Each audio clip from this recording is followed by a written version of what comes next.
At this time, we'll ask for a report out of closed session from the city attorney, please.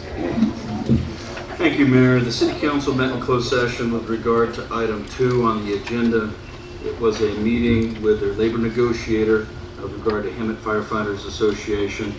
Received an update from their labor negotiator. That was the only action. There was no other reportable action. Thank you. Thank you. Next, we have the consent calendar, which is routine in nature and will be enacted by one motion of the City Council unless a member of staff, the public, or a council wishes to pull an item off of the consent calendar. We have 3 items listed for the consent calendar: approval of the minutes and 2 received files. At this time, I'll ask if there's any member of the public that wishes to pull one of those items. Seeing as or none, I'll ask staff. Any request to pull? Council, any request to pull? Mr. Mayor, I'd like to pull item number 3, minutes to the previous meeting. Item number 3 has been pulled by Mayor Pro Tem Smith. At this time, I'll ask for a motion to approve the consent calendar's items 4 and 5. So moved. A second by Councilmember Wright. All those in favor? Aye. All those opposed? Passes 5-0. Councilmember Smith, item number 3. Item number 3, just a statement of clarification.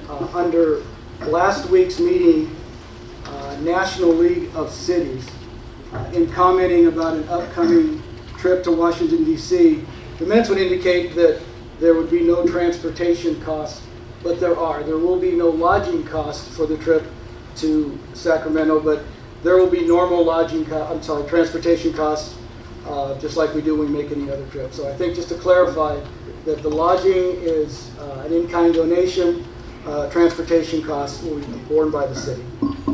Thank you, Mr. Mayor. At that time, will you give the motion? I will. I'll say a motion to accept the minutes as stated and corrected. I will second that motion. All those in favor? Aye. Aye. All those opposed? That passes 5-0. Next, we have the City Council acting as the redevelopment successor agency. As the agency, there is 1 item, a receive and file. At this time, I'll ask for a motion for approval.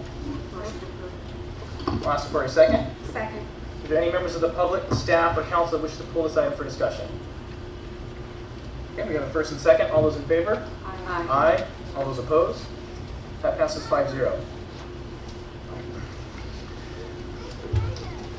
Next, we have communications from the public. Anyone who wishes to address the council regarding an item not on the agenda may do so at this time. As a courtesy, please complete a request to speak form, which is what we have here. Presentations are going to be limited to 2 minutes. When we call you forward, we'll call you in groups of 5 to go ahead and speak on your item. We ask that state law prohibits City Council from taking action or discussing any item not appearing on this agenda, except for a brief response or statement. In addition, they may, on their own initiative response, questions posed by the public, ask a question for clarification or provide a reference.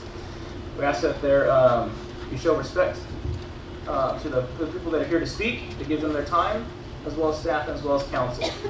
And we'll talk more as we move on to that. But we do have a number of folks that wish to speak for something that's not on the agenda at this time. So I'm going to call this in group of 5. Please forgive me if I mispronounce your name. Catherine Keynes, Felicia Hampton, Rachel Klein, Jim Lindberger, and Jose Hernandez. Catherine, please come and you'll have 2 minutes. Honorable council members, I just wanted to come and remind you all that one of the things coming up is our legacy of Helen Hunt Jackson. Next weekend here at the library, we're celebrating as part of the 90th anniversary of the